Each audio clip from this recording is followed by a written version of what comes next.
Hello and welcome back. In the previous video, we implemented reloading and we can now play an animation montage when we press the R key or the gamepad face button left. So now that we have the animation montage working, we still have some to-dos left on the code side. So let's go back to Visual Studio and we'll see here in Reload Weapon we have a few to-dos, and one of them is to create a bool returning function called carrying ammo. And carrying ammo needs to check to see if we have ammo of the correct type. We created an enum on the character class called ammo type, and here it is up at the top. Now we need to access this in the weapon because the weapon needs its own ammo type. Now the problem is that we've defined our enum here in shooter character, so we can't go to weapon.h and just add an enum because it's not defined here. It's defined in shooter character. And we don't really want to have to include the shooter character header up here at the top. Now, one way to get around this is to define the eAmmo type in the weapon class, but then we'd have to include weapon.h in shooter character just to declare an eAmmo type variable. So the question arises, where should we define this enum, and how can we get away with not having to include the shooter character header in the weapon header or include the weapon header in the shooter character, because we don't want our header files to get too large. Now the way to get around this is we can create our own header file simply to hold the eAmmo type definition. Now we can create a header file from here in Visual Studio. So we can go to our source shooter folder and we're going to right click and go to add and new item, and here we're able to actually create a header file, .h. Now look down at the location. It wants to put this in intermediate/project files. We want this to be in the source/shooter folder, so that way it'll be accessible by the other header files in the folder. So click Browse and go back to Shooter, double click Source and Shooter. This is the folder that it needs to be in. So click Select Folder, and now our header will be placed in the correct folder. Now we're going to create a header simply to hold the definition of ammo type. So we're going to call this ammo type. So it's an ammo type.h. We're going to click Add, and now we have a brand new header file that we can stick our ammo type definition in. So let's take that from shooter character.h and highlight this whole enum. We can delete it from shooter character and we can stick it in ammo type.h. Now this is where it's defined, which means anytime we need to use the eAmmo type enum, we have to include the ammo type.h header where we're using it. So here in shooter character.h, we'll have to include it. Now, whenever we include something in an Unreal Engine class header file, we need to make sure that the .generated.h is the last thing that's included. So we can't include it underneath that. We have to go above the generated.h include. So here we can include ammo type.h. Now, you might have noticed that we had some red squigglies because IntelliSense is having a hard time recognizing these enum macros. We're going to need to regenerate Visual Studio project files. So save all here and go ahead and close out of Visual Studio. Now we're going to need to generate Visual Studio project files, which means I'm going to go ahead and go to one of my C++ classes, right click and click Show in Explorer.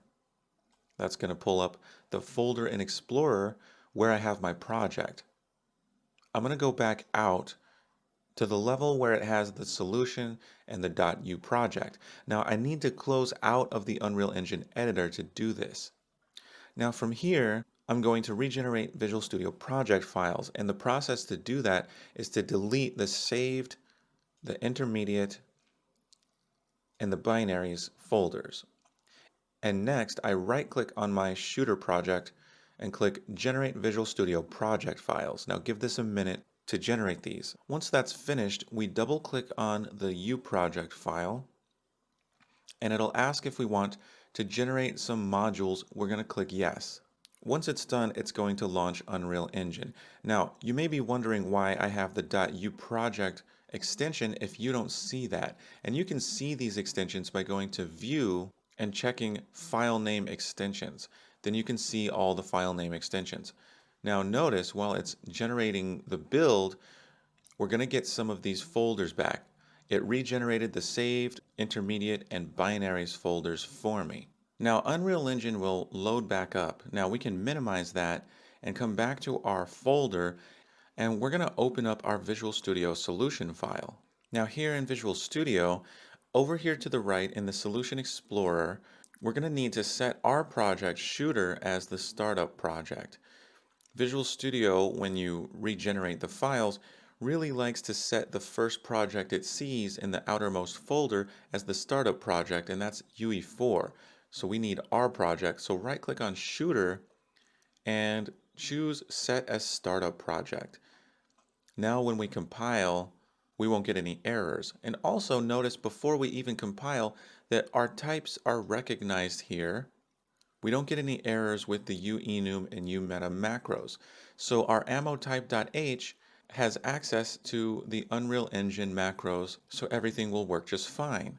Now this ammotype header file was not created in the Unreal Engine editor, and so we're not going to see this in our C++ classes folder in Unreal Engine, but it does exist in our solution, and we can use it in our C++ files. So we can go ahead and compile this, and you'll see that it compiles just fine, and shooterCharacter.h includes ammotype, which is why we don't get any errors for using the ammotype here in shooterCharacter.h. Now, thanks to this, we can have an ammotype in weapon, and all we need to do in the weapon header is include ammotype.h. So let's go ahead and include ammotype.h, and now we can have an ammotype enum in our weapon. Now, this is what's going to make it easy for us when we create our carrying ammo function. This will allow us to know whether or not we have ammo of the particular type on our equipped weapon. So here in weapon.h, let's go ahead and add an ammo type variable. This is going to be private. So just under the weapon type enum, we're going to add eAmmotype and call this ammo type. Now we're going to use the same uProperty as weapon type. This will be in weapon properties. So we'll stick this right here, and I'll give this a comment. We'll say the type of ammo for this weapon.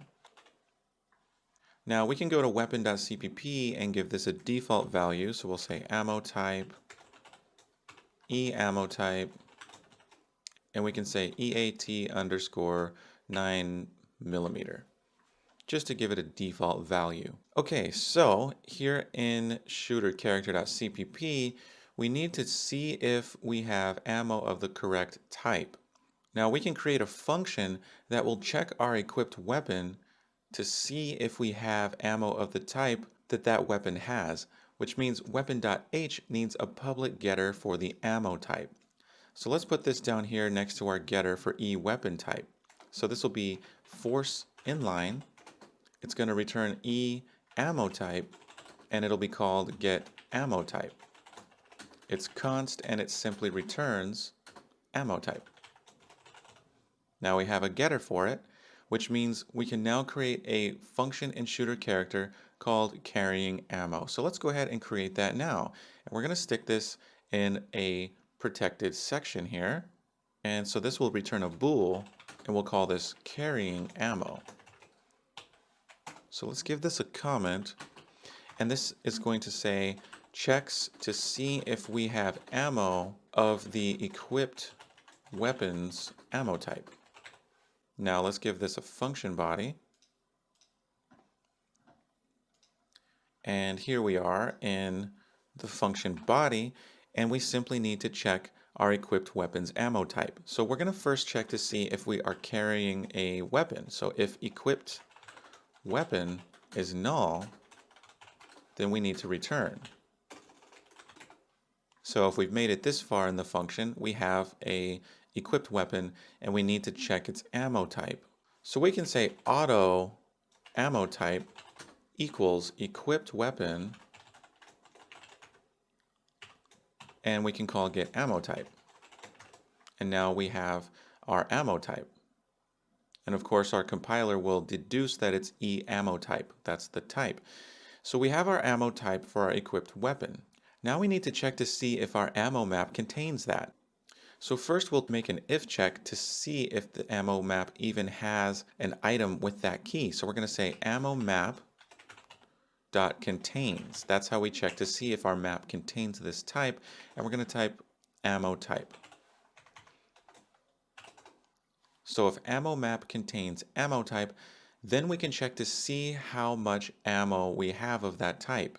If it's 0, then we simply return false.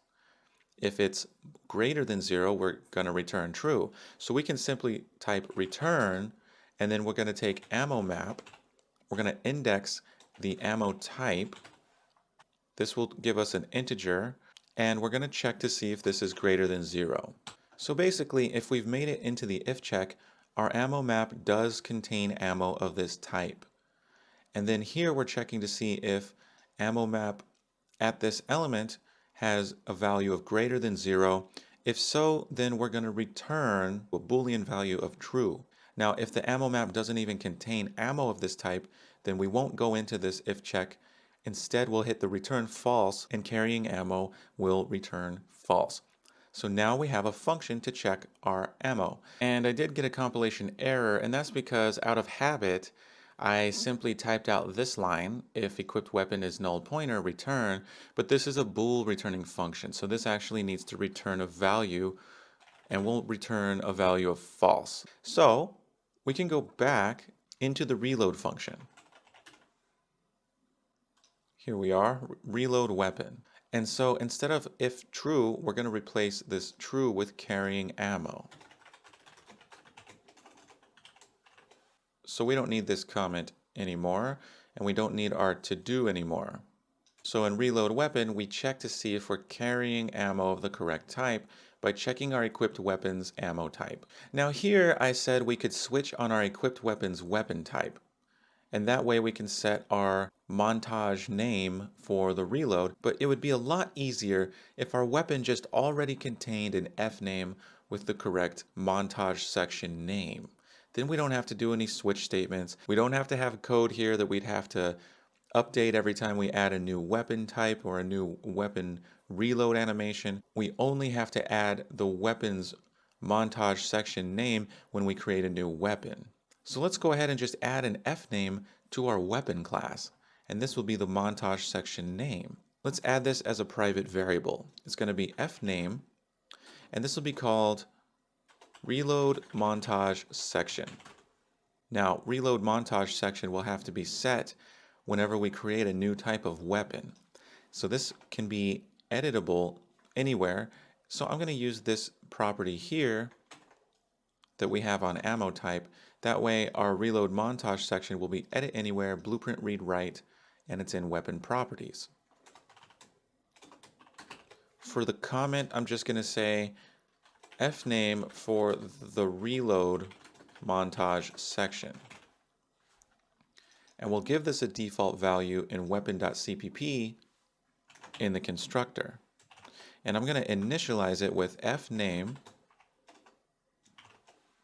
and a text macro, and in the text macro we'll just give it the name of the montage section that we already have, which is reload smg.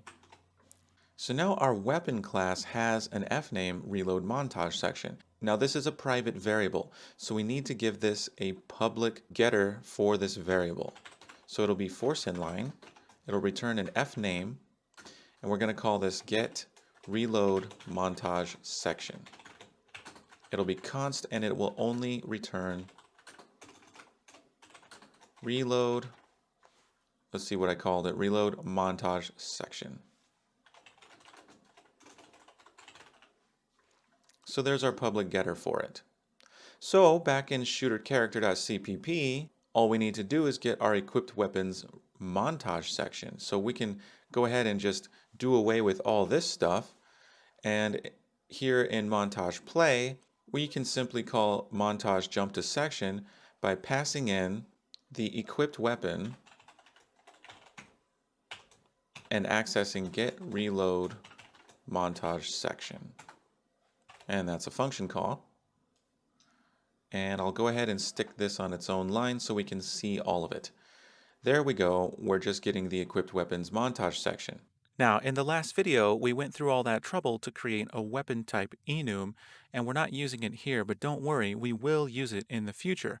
The weapon type enum is very important so that we can know the type of weapon that we're currently working with. So we have that variable and we'll use it soon. Now, we're calling reload weapon and reload button pressed.